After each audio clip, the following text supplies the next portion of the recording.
Hey, good evening, everybody. Welcome to Wizards Outlook. Got Raymond Lyons, Wilson Tarpe Jr. And it was exciting finish. So an otherwise kind of sloppily played game between two teams that clearly didn't have all their full complement of players. I think it's the best way I could kind of get to it, right? Um, Gary Trent Jr. Raul Neto goes to the cup, tries to hit a reverse layup. He's unable to. Uh, you know, the I almost wanted to say the Blazers, the Raptors get the ball. Trent brings it up court. Possibly, controversial with the push off on Neto, depending how you want to look at it. But reality is the officials called nothing. He created some space. He pulled up and knocked down a three as the clock hit triple zeros to literally snatch victory from the grasp of the Washington Wizards tonight. So, Ray, with that said, I'm gonna leave that to you, man. Get some clips and stuff. Oh boy, you cannot lose this game, man. Like you're up by 20 at one point. You Mm-hmm. know, for once you get consistency from the others throughout the entire game. You get 17 from Garrison Matthews, which is a huge bonus. 17 from Bertans. Denny had a good game. It just seems like everything was going in their favor, and then in one stroke everything falls apart. They limped to the finish line, and the results showed that. 15 points in the fourth quarter. That's how you lose games, and you're not getting stops. So I mean again, it's kind of like the other night with Lopez. The early offensive success was an anomaly. Right. They were lights out. So if you're depending on that to carry you through, then once the rim gets a little smaller, then you it's going to be tough sledding, and that's exactly what we saw. Once the shots weren't falling, then the offense completely fell apart. Um, they weren't creating easy opportunities, or moving the ball, or getting good looks. Um, Garrison Matthews, he started out super hot, and then for some reason he just decided to start doing a little pump fake and trying to draw fouls thing. Like just shoot the ball, dude. Like you got it going. Like ride that wave. It's nothing wrong with that. Um, again, turnovers reared their ugly head. They had 16 for the game, and a lot of them down the stretch. You can't do that. Especially against the Toronto team, is just not going to go away. We know what their DNA is. They're going to fight. They're going to scrap, and they're going to go to the end. But yeah, man, this is a bad loss, a terrible loss. Hutchison, he's kind of come back to earth after a good couple games when he first joined the team, but his looks and opportunities look a little different with Rui and Bill out the lineup. He was able to play off them really well and kind of find his spots, but with those two pieces gone, it gets a little dicey for him. So hopefully he can find his way, and hopefully those guys get back soon. But yeah, man, like they started off well, 61 points in the first half. Had their first 30-point quarter in God knows how long. So they just let one get away, man, and Toronto kept chipping away at it. So that's we got the result we got. Yeah. For me, I know we always harp on the turnovers, but Toronto was struggling offensively for most of this game. The turnovers literally kept them in it. Like literally kept them in it. Continued to give them life over and over again. We saw the young cat Flynn come in. If you guys were rocking with us during the whole G League rundown, it's a name that came up quite often. I don't think either of us shocked about the contributions Flynn's made or how comfortable he is already on this level. The kid's been working towards it. But yeah, their bench, Flynn, Baines, huge, huge tonight. For some reason, folks kept trying to challenge Chris Boucher. Quick update. He's one of the NBA's better shot blockers, despite being 6'9" and weighing 130 pounds. He has a very long reach. He uses it well. I don't know what to tell you. It's just tough sledding, and I'm gonna go ahead and get this up on the screen just at the end of the game again to revisit how everything went down. And like the other thing that was kind of weird tonight, you saw what was missing. They did have Bertans back, which was a good thing. It also felt like a lot of folks passed up shots that they should they passed up a lot of threes that I felt like were in rhythm, and then took threes that people didn't need to shoot at all. Man, that's a hard way to go out, man. Yeah, that's tough, man. I'm sorry, that's a tough way to go out. It's the last time I'm playing it. I promise. This is a tough way to go, man. But like you said, man, it's weird because they were hitting everything, and I don't think I've ever seen a team get hesitant when everything is falling. Like, if anything, you're supposed to let it rock, But yeah, man, I don't know. Especially like I said earlier with Matthews,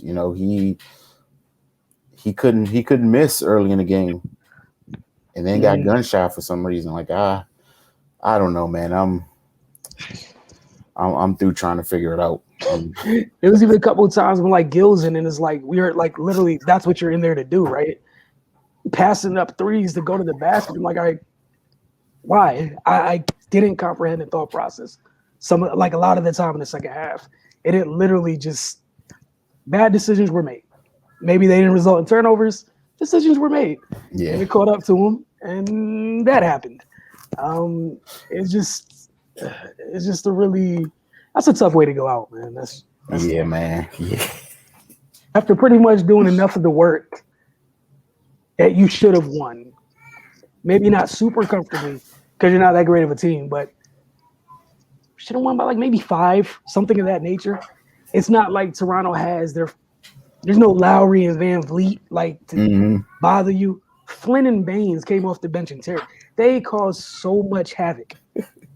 Aaron Baines knocked down a 3. Dude, I almost knocked my phone off the table. I'm sitting here watching. Aaron Baines up fakes a 3, takes a couple dribbles and goes to the paint and passes.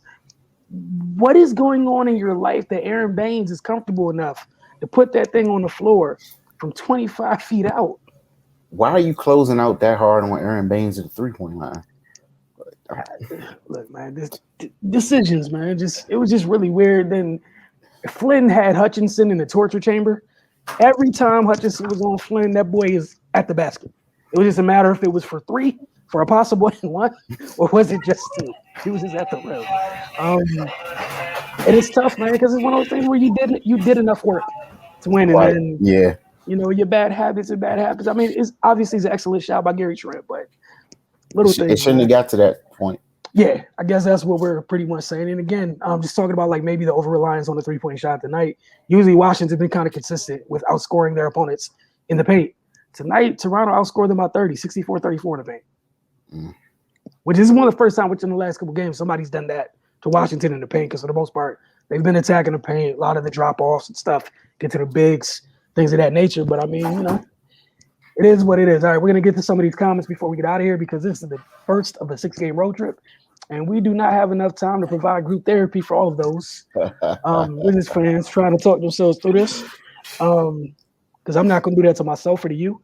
Got a night off, then they take on the Magic. They're going to stay in Florida, take on Orlando. And again, another super really hard-playing team where if you don't put them away, you're going to end up in the same place that you were tonight. So again, this might as well be the theme of this road trip. I don't know, man. I don't have it. All right, on to these comments again. Thank you all for providing your comments. We truly appreciate them. They're fun.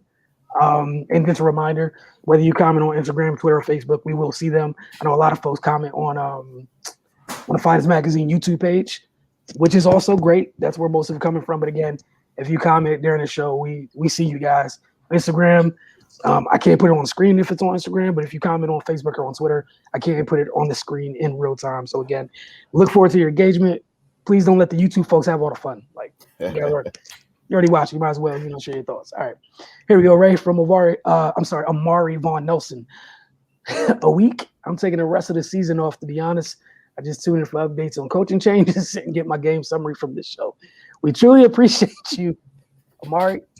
And again, I said before, I'm low-key envious of that situation to just put it down for a week. Because like during All-Star break, that 48 hours, you don't know what it did for my mental. It's some of these games are hard to get through. Like, we tell the truth here. They're hard to get through. Like, you love basketball, but it's kind of like I remember Endgame, but like what did it cost? Everything. Like that's where this team has me some nights watch. Like it is what it is. But go ahead, Ray, your thoughts on that one. Hey man, yeah, just check in with us, man. Don't put yourself through that unnecessarily. That's a good 2.5, 3 hours. You could be doing something else. So you're gonna let us you'll let us take that for you. Yeah, man. Yeah. All right. Net of GLC, Bertans. ... What's your thoughts on this contract at the moment? You guys had your own discussion in the comment section. Don't sleep on huge mistake. Triple X, 3 times exclamation points. And David Cofield also chimed in, mega huge as in mistake. I think that's something we mentioned a couple of times. Just it is what it is. I'm not opposed to him being on the team, right? I just didn't like the price considering what else the roster could have needed. At the time, I felt like you kind of bid it against yourself. You didn't have to. Like, it felt like it's one of those things where it's like, hey, we got to get him or someone's going to pay him this. Are they? Like maybe something a little bit more cost effective, and because some comparable, quote unquote, comparable shooters, he got paid more than all of them. Yeah. Right. So and isn't outperforming any of them. And we know through the injuries and all that, but like the bottom line is like, if regardless of the sport, if you're one of the folks that you specialize in a certain thing, we got to judge you by the thing that you specialize in. And hit a couple threes a night, hit several threes a night, so that was good. But at the same time, it's kind of like that's the one thing you do. A couple threes ain't it. Like you need to hit a chunk, a handful, a few, if you will. Like the room for you missing an open three is kind of different from. I'm not tripping off Garrison Matthews missing an open three. That's peanuts. Right. Like you're open. Like I wanted to be like, oh, that's automatic. I want to be shocked. I want to have that same feeling I had when I see Duncan Robinson or Joe Harris miss a wide open look. Yeah, man. For $80 million, you need to be up in that 40% range. I'm sorry. That's all. I feel like it's too much to ask considering what skill set, what you're here for, yada yada, or all that good stuff. All right, Jared Lewis. Teams are packing the paint, making Russ turn over the ball. Wizards have no shooting. Almost all his assists are coming from layups, which is easy to pick those passes because you know where they are going. So are you, right? Yeah, I mean that's pretty much been the blueprint on him since 09, is it? When did he get drafted? 08, 09? Something like that. But yeah, that's what you do to him. And if he's gonna take that mid-range pull-up, I consider that a win, honestly, for the defense. Because it's just not that consistent. If he's hitting it, then you're in trouble. But more often than not, he's not hitting it or even looking to take it with any type of consistency. So, Westbrook's going to be Westbrook, man. And given what's around him, it's just going to make his life exceedingly harder, given the way that he plays the game. And that's not an indictment on him. It just is what it is.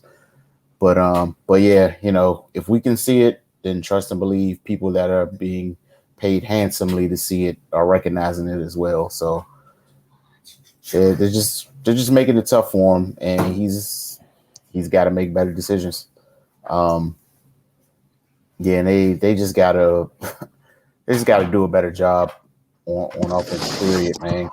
Just creating opportunities for themselves because it's not going good for them. Given the way the roster's set up, they can make some other things happen than what's going on out there. And it does start with Russ because he has the ball in his hands the majority of the time. So, And again, we constantly harp on the turnovers, and that's caused them to lose a lot of games. So I mean, to expect them to magically figure it out in year 12 or 13 or wherever he is in his career, that's unrealistic. But yeah, man, it's something's got to give at this point, because the L's are just going to keep piling up. And of course, with with Bill and Rui, when they return, of course things will look different. So but yeah, right now with just him kind of being a lone ranger, it's going to be a little tough, unless you get a first half like they got tonight when everybody's just hitting everything. Of course that makes life easier. But as we saw as the game progressed, the basket got a little tight on him. So yeah, man, it's I feel for him. Yeah, I mean, like you said, it's nothing we haven't discussed here before. And again, this is why this whole time I haven't really been mad at Russ. It's not like this roster was designed for Russ, with Russ in mind. We know, like, Russ is a known quantity. We know exactly, no variable, if you will. We know exactly what he is, good and the bad. We know exactly what that is. It's not like Washington came into the year like, hey, let's build a roster around Russ. Because if you did, the roster would look quite different. So like this year, and I'm gonna keep saying it, like this year is tough, and I'm not super. I have a hard time blaming Russ for things that I don't expect out of him. You know what I'm saying? Like, right, yeah. Like tonight he had 4 turnovers. Like, he's been averaging 5 tonight. 4. Not the end of the world. I'm not mad at him for 4 turnovers, but it's been like, this year. 4-4. Would I like him to be 2? Sure, man, but it is what it is. He plays how he plays. We know what it is. That's cool. But again, this roster doesn't exactly scream like Russ's supporting cast at his best if we look back through history. This ain't the stuff that fits him. So not shocked. And that kind of goes into the second one. Sorry to say this is from Tampa, but need to be traded from this team. He was not as good job making this team. I don't know if we were watching a different wall or what, whether it was Russ or another point guard as time was up. So I get what you're saying. I would say this. I think what you're seeing is a lot of things with like someone like John is the things that people kind of ignore, overlook. The things like running a team comfortably, confidently, where, they're quarterbacking it on the offensive end. That's what's gone, right? And this is something that he's done exceedingly better than Russell the entire time, because I'm never going to get mad at Russell for those things, because he's always been an athlete playing point guard, right? Where John's always been a floor general the entire time. Like, I will never get mad at Russ for being Russ. John's John. Cool. All I've simply said was, again, for this roster, you had the better piece here to begin with. Like you said, even if you wanted to trade him, why didn't you let him try to like up his trade value first before you do it, so you can get something? So you didn't do something where it felt like it was out of emotion or irrational, and you did this where now you have square peg round hole, where you're fitting all this stuff that was for somebody else onto a different piece, and then expecting them to just make it seamless where they're not even remotely the same type of player. That's not fair to Russ. So I get what you're saying. No one's going to sit here and be like, oh, John Wall, we saw the best version of John Wall. No, it wasn't nobody saying that. But you can look through the last 10 years. A healthy John Wall has been a huge difference between a good year for the Wizards and a bad year for the Wizards. That is, that's a fact. Like, that's exactly what that is. Again, this is not to bash Wall, and appreciate you for tuning in. But again, like I've said this multiple times, I'm going to continue to say this. This roster was constructed for somebody else pulling the strings, right? A person ain't here. I'm not going to get mad at the other person where it doesn't fit them. Like that. Like, to me, it's just that simple. But nah, we weren't watching a different player. But again, like outside of the triple doubles and whatnot, like that's cool, but we're here. Like, we're here, and that's great. But man, I get what you're saying, but it doesn't really matter. Like, again, like you had those Chris Paul types where you kind of just fall back. The coach chill. The coach on the floor. They're gonna get everybody in order, do what they need to do, and we have evidence of John doing that throughout the years. Folks got paid because they listened, followed direction, catch, shoot, hit corner threes. I'm rich now. Don't do much else, but got me a good bag off it. Like that's what's missing. Is sometimes I think it's one of those things where people overlook. Yeah, Russ is Russ, man. John was John, and right now you got Russ trying to use John's toys, and yeah, it's going to look like this. That's what it's going to look like. Yeah. Like, I don't know a better way to put it. This is what it's going to look like. So, Ray, you got anything? I didn't mean to be too long-winded with it. Nah, you good, man. But I mean, as far as I think he said, yeah, he's not as good as y'all making it seem. I mean, I don't know what we're making it seem like, but John Wall results spoke for themselves. So I don't think we have to embellish or enhance anything. Like you said, when he was healthy, they were successful to a certain extent. And I get that the last couple of years have been tough for him injury wise, and maybe if the fear was, or the thought process was, he wasn't going to be the same, then that's cool. But again, like Wilson routinely says, this team was structured specifically for him. And when you remove that piece, and put in a piece that doesn't fit, the deficiencies are glaring. I'll just put it that way. But yeah, man, and at the end of the day, it doesn't matter. I don't think, trying to critique John Wall's game at this point means much of anything, because he's on another team. We got to deal with what we got here. Mm-hmm. So yeah, man, look, like anything in life, decisions lead to consequences, right? Yeah. Cool, man. It's a consequence. Y'all, if you're true Wizards fans, you got to just take an L this year. It is what it is. And you got to hope that Brad doesn't leave at the end of the year. Hate to be the person, this is what it is. That's where you're at, right? Hasty decision was made. Consequences are on the way. You are here now. Got a decision to make. Do you try to make the playoffs, hit the playoff game, get punched in the first round, yada, yada, yada? Or do you pull the plug on it, go full tank, hope you get one of these kids to rebuild after you flip Brad for some assets? Like this is where we're at. Not going to lie, but this is where we're at. Decision was made early in the year. These are the consequences. Here you go. Here you go. Like, I got nothing else for you. Here you go. However you want to look at this, however you want to view it. I hate to be that person. I'm consistently this person and comfortable being here. This is where you at. If your ire, it got nothing to do with Russ and or John.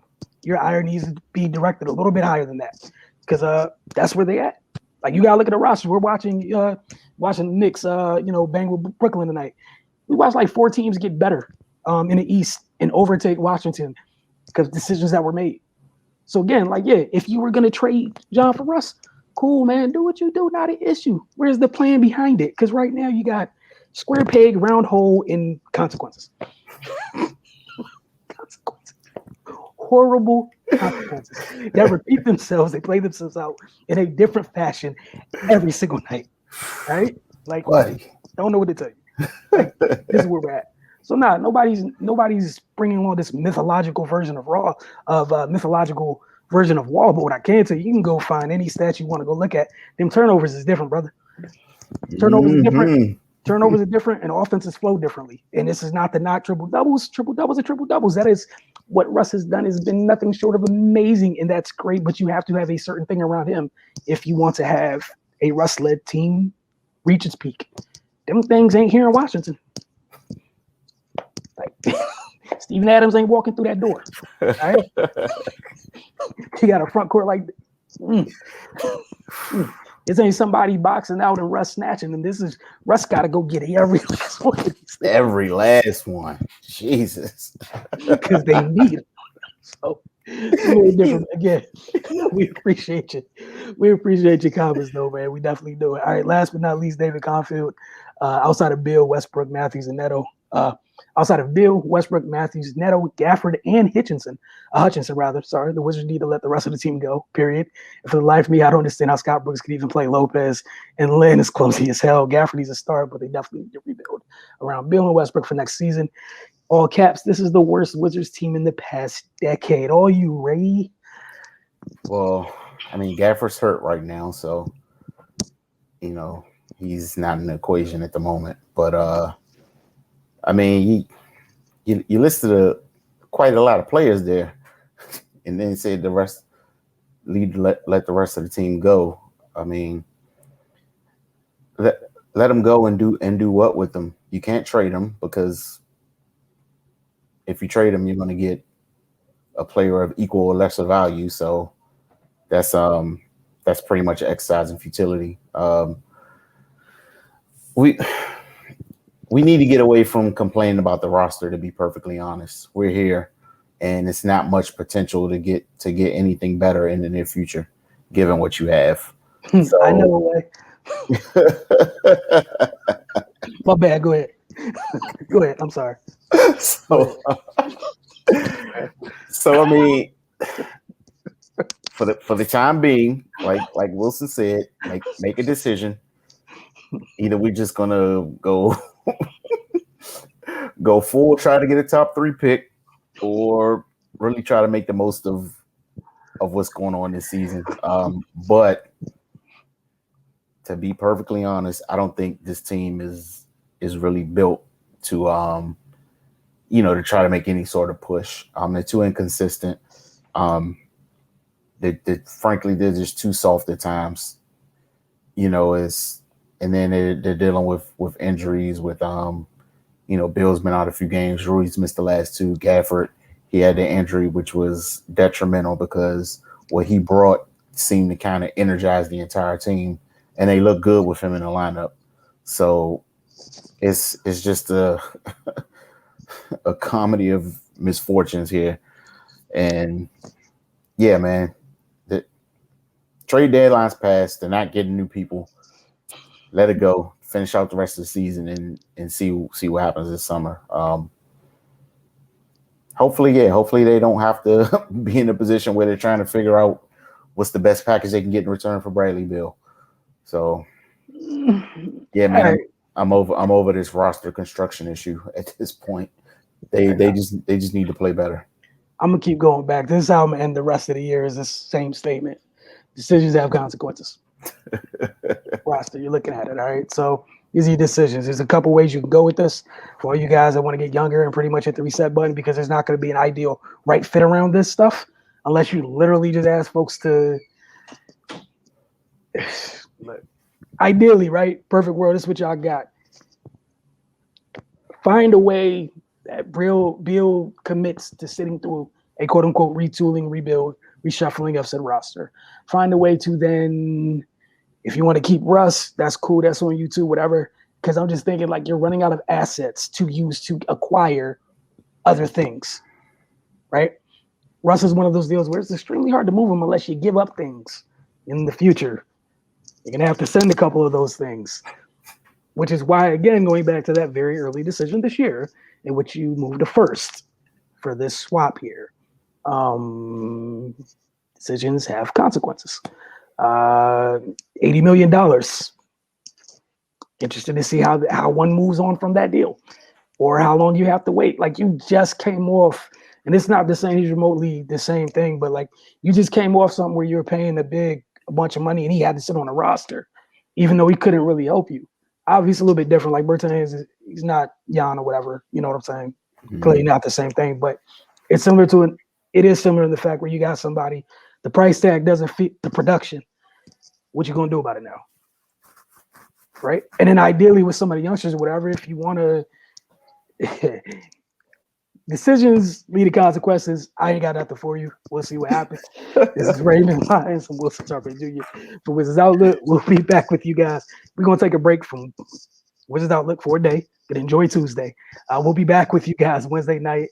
The Wizards staying in Florida to take on Orlando, because that whole other discussion, man, is like a couple options to fixing this roster. One of them is nuclear, okay? And I don't know if y'all got that type of patience after seeing that this year. So there's the big red button, or there's like a little panel with a bunch of tiny little yellow buttons. And all of them don't have power to them, the yellow buttons either.